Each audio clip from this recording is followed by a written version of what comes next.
میں نے عرض کیا کہ یہ ذہنیت جو ہماری بن چکی ہے کہ نہ سننا ہے نہ عمل کرنا ہے، یہ ذہنیت کفار و مشرکین کے تھے۔ آقائے نامدار سید عالم جناب محمد رسول اللہ جب تشریف لائے، آپ نے قرآن کی تلاوت کی تو کفار و مشرکین کیا کہتے تھے؟ ابو جہل کیا کہتا پھر رہا تھا؟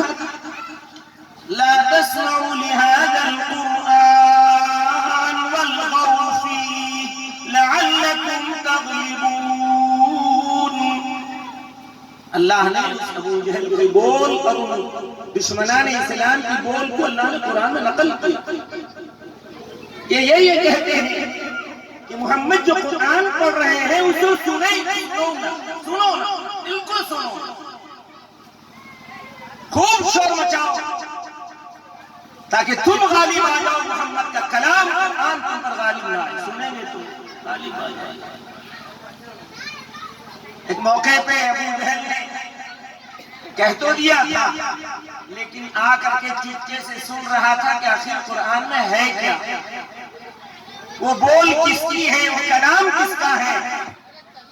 ابو جہل نے سوچا کہ چل کے سنے تو کم از کم، ادھر منع کر رہا ہے مت سنو، ادھر جا کے سننے لگا، دیکھا اور بھی کچھ لوگ آ گئے چپکے چپکے راجوں میں دے۔ دن میں قرآن اگر پڑھتے تھے تو پکڑے جاتے تھے، مارے جاتے تھے، پیٹا جاتا تھا، ستایا جاتا تھا۔ اسی لیے کہ دن کی نمازوں میں سری پڑھنے کا ہے۔ دن کی نماز میں سورہ فاتحہ پڑھتے ہو کہ نہیں؟ سورہ ملاتے ہو کہ نہیں؟ چپکے چپکے کیوں؟ بولو۔ آقا کے زمانے میں اگر کوئی زور سے آواز سن لیتا تھا، آ کر ستاتا مارتا پیٹتا تھا، اس لیے حکم تھا کہ چپ چاپ پڑھو اور نماز پڑھو، چپ پڑھو لیکن نماز پڑھو۔ رات میں سب اپنے اپنے گھروں میں چلے جاتے تھے، کوئی شور شرابہ کی ضرورت تھی نہیں، آرام سے آواز نکالنے پڑھو، کوئی حرج۔ رات میں جا کر سنتے تھے، اس کے حوالی موالي اس کے ساتھی ابو جہل کے وہ بھی آ گئے سننے کے لیے۔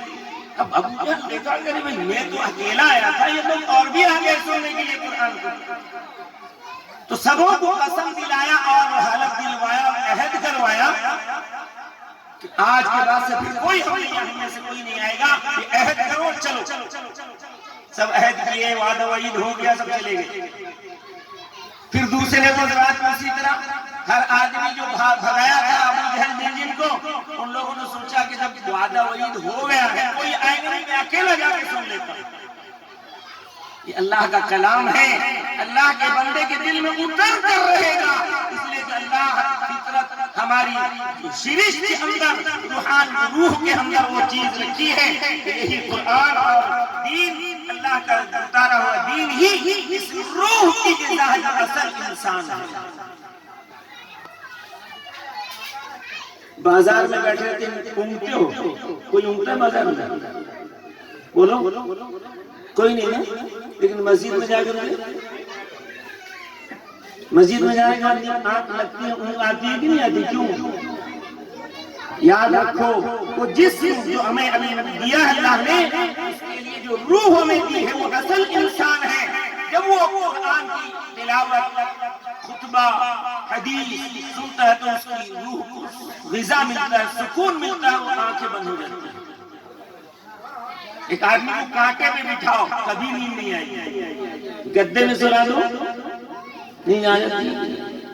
تو دنیا میں تمام جو باتیں ہیں، بازار ہے، ہاٹ ہے، دوسرے وہ مواقع جہاں پر دنیاوی کام کاج ہوتا ہے، وہاں انسان کو اونگ اور نیند نہیں آتی، لیکن ایسے مواقع جہاں پر دین کی باتیں کی جاتی ہیں، وہاں اصل انسان جو انسان کی روح ہے، اس کی غذا ذکر اللہ ہے۔ اللہ کا ذکر جب وہ روح سنتا ہے تو اس کو سکون لگتا ہے، اور جب تک روح کو سکون نہیں آتا، انسان کو جسم کو نیند آتی۔ قلب کو سکون کب آئے گا؟ اللہ کے ذکر سے۔ اللہ نے خود کہا الا بذکر اللہ تطمئن القلوب۔ ہم نے انسان سمجھا ہے آنکھ کو، انسان سمجھا ہے دماغ کو، انسان سمجھا ہے ہاتھ کو، انسان سمجھا ہے پیر کو، انسان سمجھا ہے تون کو۔ کوئی چیز انسان نہیں، سب انسان کے اعضاء ہے۔ اصل انسان وہ ہے روح۔ اصل انسان کون ہے؟ روح ہے، جو اللہ کا آدیش، اللہ کا حکم، جب تک وہ حکم جاری ہے، میری آنکھ بھی کام کر رہی ہے، میرا کان بھی کام کر رہا ہے، میرا ناک بھی کام کر رہا ہے، میرا ہاتھ بھی کام کر رہا ہے، میرا پیر بھی کام کر رہا ہے، میرا دل و دماغ بھی کام کر رہا ہے۔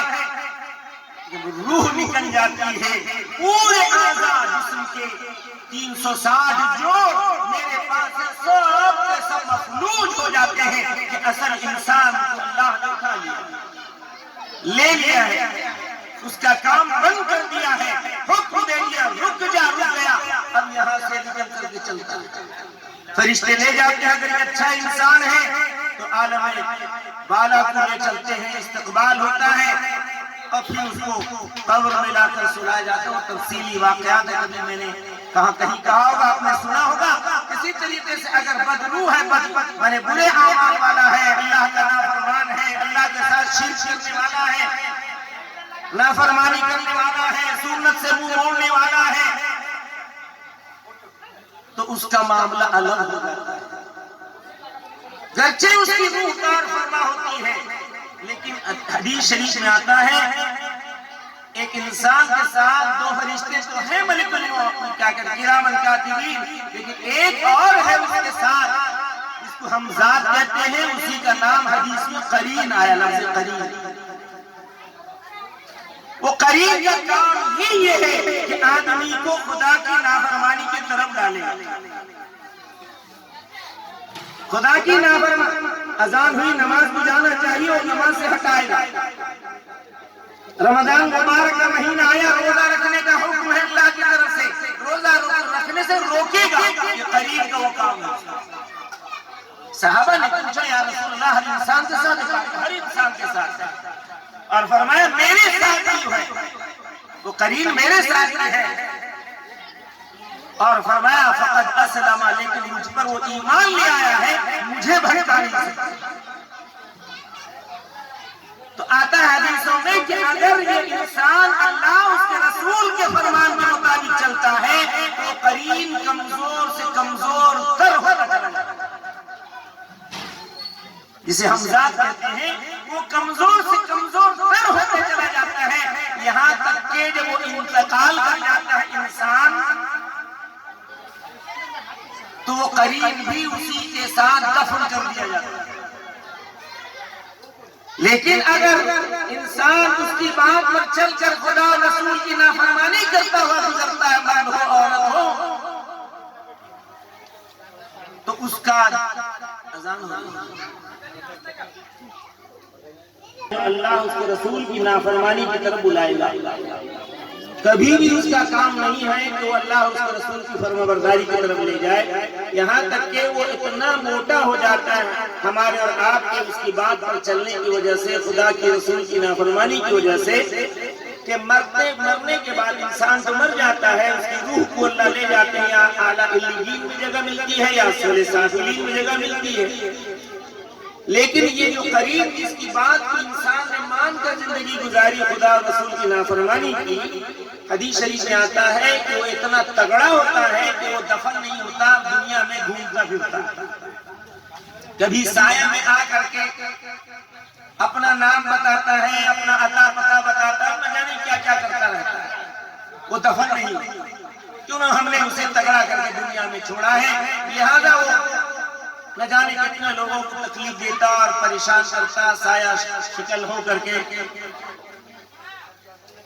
تو اللہ کے رسول نے فرمایا کہ میرے ساتھ ہی ہے، لیکن مجھ پر ایمان لے آیا ہے، مجھے بہکا نہیں سکتا، مجھے اللہ اس کے رسول، اللہ کے احکامات سے مجھے انحراف نہیں کر سکتا، نہیں کیا۔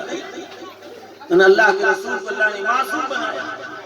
صحابہ کو بھی اس نے نقصانے کی کوشش کی، لیکن صحابہ اللہ اس کے رسول کے حکم سے سرے منہ انحراف نہیں کیا، محفوظ ہو گئے، رسول معصوم ہوئے، صحابہ محفوظ ہو گئے۔ ہم اور آپ اندازہ کریں کہ اگر ہم قرآن و حدیث کو نہ سیکھیں، اللہ کے احکامات کو نہ جانیں، اعمال بھی ہم سے صحیح نہیں ہو سکتے۔ جب اعمال صحیح نہیں ہوں گے کہ دنیا کی زندگی بھی ہماری برباد، آخرت بھی ہماری تباہ و غارت ہو سکتی۔ اسی لیے یہ مدارس قائم ہیں، یہ مکاتب دینیہ اس لیے قائم کیے جاتے ہیں کہ بچپن سے بچے کا مزاج، طالب علم یا لڑکیوں کا مزاج دینی بنا دیا جائے تاکہ وہ زندگی گزارے تو اللہ اس رسول کی فرمانبرداری والی زندگی گزارے، نماز کی پابندی کریں، قرآن کی تلاوت کریں۔ ہم نے بچپن سے سکھایا ہی نہیں قرآن، بچہ تلاوت کیسے کرے؟ ہمیں دین سکھایا نہیں، خدا کی عظمت کو دل میں نہیں ڈالا، رسول کی عظمت ہم نے ان کے دلوں میں نہیں ڈالی، تو ظاہر سی بات ہے وہ بچہ برباد ہوگا، تباہ ہوگا، دنیا اور آخرت دونوں جہان میں تباہی اور بربادی اس کا مقدر بن جائے۔ اسی لیے حدیث میں آتا ہے طلب العلم فریضۃ علی کل مسلم، ہر مسلمان مرد عورت پر علم دین کا حاصل کرنا فرض ہے۔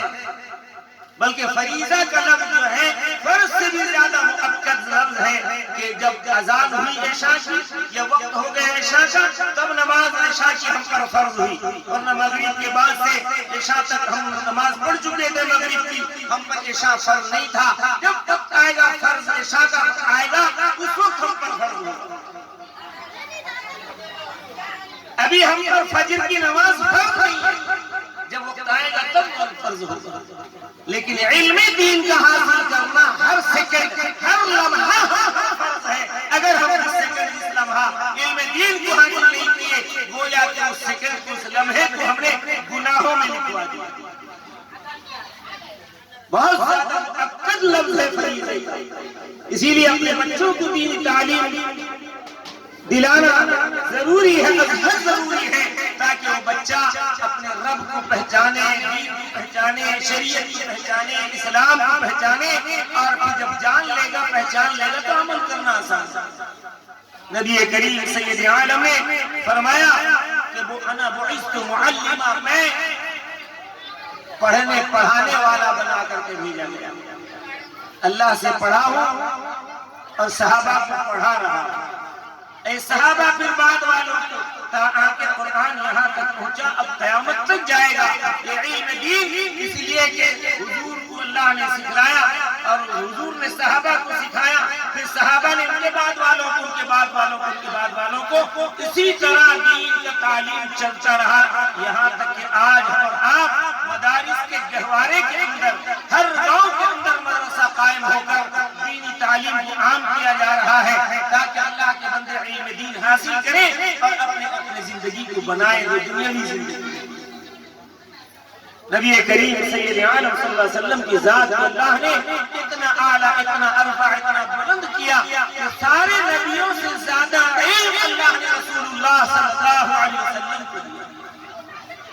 کہ قرآن جیسا علم کسی پچھلے کو ملی، یہاں تک کہ پورے جتنے ادیان آقا تک آئے ہیں وہ سارے علوم کو اللہ نے ایک سورہ فاتحہ میں جمع کر دیا۔ حضور فرماتے ہیں اوتیت علم الاولین والآخرین، کہ مجھے پہلوں کا بھی دیا گیا علم، بعد والوں کا علم بھی اللہ نے مجھے دیا۔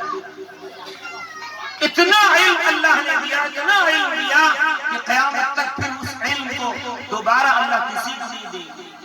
وہی آخری مکمل دین ہے، کوئی اس میں اپنے بڑھانے کی اجازت نہیں، نہ اسے گھٹانے کی اجازت نہیں۔ اگر کوئی بڑھائے گا تو گنہگار ہوگا، اللہ کے نزدیک پکڑ میں آئے گا، اسے گھٹائے گا بھی تو گنہگار ہوگا۔ ایک جگہ اللہ نے فرمایا ان یکون لهم الخیرۃ من امرهم اذا قضى اللہ،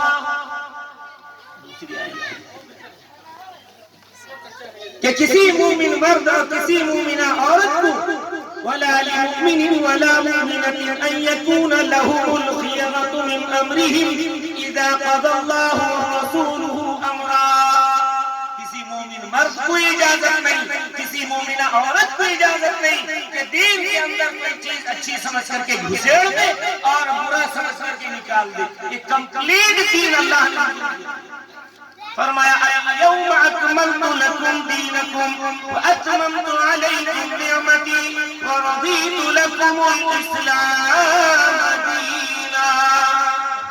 کہ میں نے کمپلیٹ دین تم کو دے دیا میرے لال نبی. اب اس کے بعد پھر کوئی اور کمپلیٹ کیا؟ کمپلیٹ تو کمپلیٹ ہوگا. اسی بات کو اللہ نے قرآن میں جس آیت کی تلاوت میں نے کی تھی، رب ذوالجلال کہتا ہے اے میرے بندو، اے میری بندیوں، خدا نے تم پر اتنا بڑا احسان کیا ہے کہ اس سے بڑا احسان کائنات میں کوئی ہو نہیں. تو کیا احسان کیا؟ حالانکہ کتنے بڑے احسانات، بڑے بڑے احسانات. ایک آنکھ کا مل جانا کتنی بڑی دولت، پوری دنیا کی دولت دے کے آنکھ کی روشنی خرید لے نہیں ہو سکتا. ایک انگ کو کوئی خرید لے اوریجنل جیسے جنون پارٹس ہوتا ہے، وہ اوریجنل اللہ کی طرف سے جو عطا کیا ہوا ہے ہاتھ، اس جیسا کوئی دنیا دے کر کے خرید نہیں ہو سکتا. ہاتھ گیا تو گیا، پیر گئے تو گئے. لیکن اللہ کہتے ہیں ان تمام بڑی بڑی نعمتوں کے باوجود بھی اللہ نے ان کے احسان کا ذکر نہیں کیا، حالانکہ وہ بھی اللہ کا احسان ہے.